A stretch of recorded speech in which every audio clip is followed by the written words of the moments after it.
Well, the Bill of Rights is a stumbling block on the way to shutting down speech that the left doesn't like, at least in government. But there's a new avenue for those who would like to censor what you say and think, and that's corporations. The left have wised up to this. If you want to stop someone from telling the truth, use companies to do it, the social media giants, and they are. So far, the most prominent casualty of the crusade against free expression has been the radio show host Alex Jones. But are we smart to think censorship will stop with him? Mark Penn is a former advisor to Bill Clinton. He is a liberal who still believes in the free exchange of ideas, and he joins us tonight. So thank you, Mark, for coming on. So I'm fascinated by the Alex Jones story because it was Alex Jones. Almost no conservatives rose to his defense because the idea was, well, Alex Jones, ew, yuck.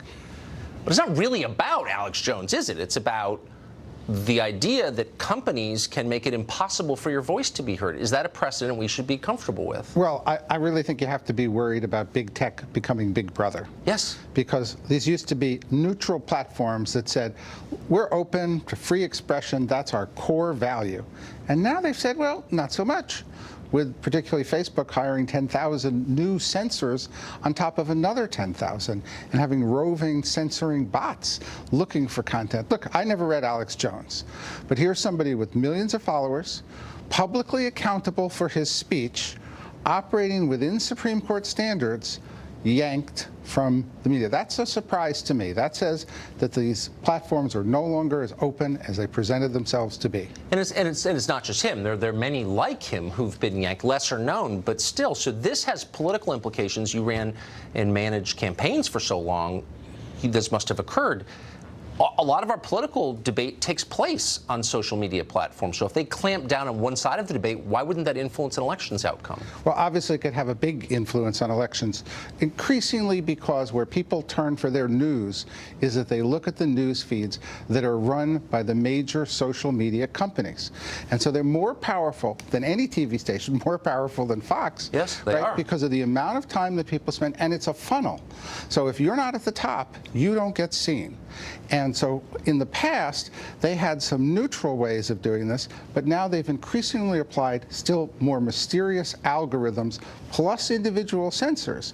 And remember, they're private platforms, they say, so they're not actually subject to the First Amendment unless we get some legislation here that says free speech is an internet right. It's totally meaningless. If I own a toll road, I can't say anyone of a certain race can't drive on my toll road.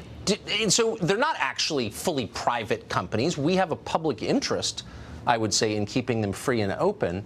Why aren't, if you cared about the integrity of our elections, why isn't Congress acting? I don't know why Congress isn't acting. Part of it is because to stand up to a social media company means you could have 5 million people on your doorstep the next day. So I think there's been a lot of intimidation in Congress instead of bipartisan agreement that, hey, we cannot have this kind of regulation of speech where whoever runs one of the big platforms can pick out speech, which speech goes and which speech doesn't. Not when they've been exempted from the libel laws, when they've been set up as open platforms, and they now become media companies instead. And that's exactly what's happened. They become media companies that take ads on the media that they run, and they have editors and algorithms and bots that run it. I really believe that 10 years from now, this segment, what you just said, will be seen as prescient. I mean, I think it's a big story that's being ignored by virtually everyone for reasons I don't fully understand. Maybe you're right, it's cowardice, but it shouldn't.